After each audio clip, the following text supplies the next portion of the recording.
क्या जाति जनगणना और आरक्षण का मुद्दा कांग्रेस के लिए जीत का फॉर्मूला है या सियासी नाकामी? राहुल गांधी और कांग्रेस पार्टी ने इसे चुनावी अभियान का केंद्र बनाया, लेकिन कर्नाटका को छोड़कर बाकी राज्यों में जनता ने इसे क्यों खारिज कर दिया? 14 राज्य और लोकसभा चुनाव में इस मुद्दे को उठाने के बाद भी कांग्रेस को क्यों बड़ा फायदा नहीं मिला? क्या विकास और रोजगार जैसे मुद्दे ने जाति की राजनीति को पीछे छोड़ दिया है? और क्या जनता ने इस एजेंडे को केवल एक सियासी हथकंडा मानकर नकार दिया, या फिर जनता जान गई कांग्रेस का असली रंग? जब हाथों की 5 उंगली बराबर नहीं हो सकती तो क्यों राहुल गांधी कोशिश में लगे हुए हैं?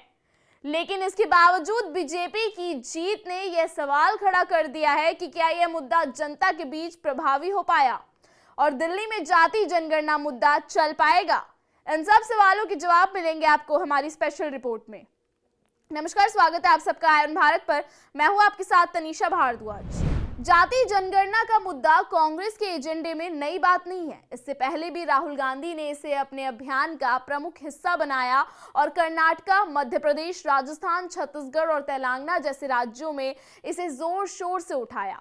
उनका नारा था संविधान बचाओ, आरक्षण बढ़ाओ, जाति जनगणना कराओ।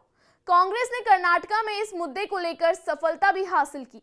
कर्नाटक चुनाव में कांग्रेस ने जातिगत समीकरणों को साधने की पूरी कोशिश की और इसका उन्हें फायदा भी हुआ। लेकिन सवाल ये है कि क्या इस रणनीति ने बाकी राज्यों में काम किया? और सबसे बड़ी चीज, क्या कांग्रेस की रणनीति दिल्ली में चल पाएगी? कांग्रेस ने जाति जनगणना और आरक्षण के जरिए बहुसंख्यक, ओबीसी और दलित समुदाय को साधने की कोशिश की, लेकिन इस मुद्दे पर उसकी वन साइडेड लव स्टोरी सवालों के घेरे में रही। नीतीश कुमार, जिन्होंने इस मुद्दे को उठाया था, अब बीजेपी के साथ खड़े हैं। वहीं कांग्रेस इसे गुरुमंत्र मानकर हर राज्य में अपनाने की कोशिश कर रही है। कांग्रेस का ये गुरुमंत्र चला इसलिए क्योंकि इससे पहले कांग्रेस ने हमेशा गठबंधन में चुनाव लड़ा और ये रणनीति मुश्किल से चली। फिर भी राहुल इस मुद्दे को नहीं छोड़ रहे हैं। दिल्ली विधानसभा चुनाव में भी यह मुद्दा लेकर उतरे हैं। दिल्ली के सीलमपुर में पहली रैली की राहुल गांधी ने, जिसमें विधानसभा बचाने की बात कर रहे थे और उन्होंने भाजपा व आम आदमी पार्टी दोनों की जाति जनगणना के मुद्दे पर घेरा। आरोप भी लगाया कि संविधान का अपमान करते हैं ये लोग। लेकिन क्या ऐसा नहीं होना चाहिए था कि कांग्रेस को 15 साल के शीला दीक्षित के कामकाज और उसके बाद राज्य व केंद्र सरकार की विफलता व आपसी झगड़े के मुद्दे पर चुनाव नहीं लड़ना चाहिए था? क्या कांग्रेस को केजरीवाल के घोटाले को नहीं घेरना चाहिए था? कांग्रेस इस बार दिल्ली में अकेले चुनाव लड़ रही है, जहां उनके सपोर्ट में गठबंधन की एक भी पार्टी नहीं उतर रही है। और क्या तब भी कांग्रेस को उम्मीद है कि वो इस मुद्दे के साथ जीत जाएंगी, या कांग्रेस फिर से हार का सामना करने के लिए तैयार बैठी है? क्योंकि कांग्रेस बैक टू बैक सारे चुनाव हार रही है। लगातार इतनी करारी हारों का सामना करने के बाद कांग्रेस कभी नहीं चाहती कि वो फिर से दिल्ली में इलेक्शन जीत पाए। तभी तो शायद ये रणनीति कांग्रेस फिर से दिल्ली में लेकर आई है। और आचार्य प्रमोद कृष्णन का बयान भी सही साबित होता नजर आ रहा है, जिसमें आचार्य प्रमोद कृष्णन जी ने कहा था कि कांग्रेस को बर्बाद करने में सिर्फ और सिर्फ राहुल गांधी के नेतृत्व का हाथ है।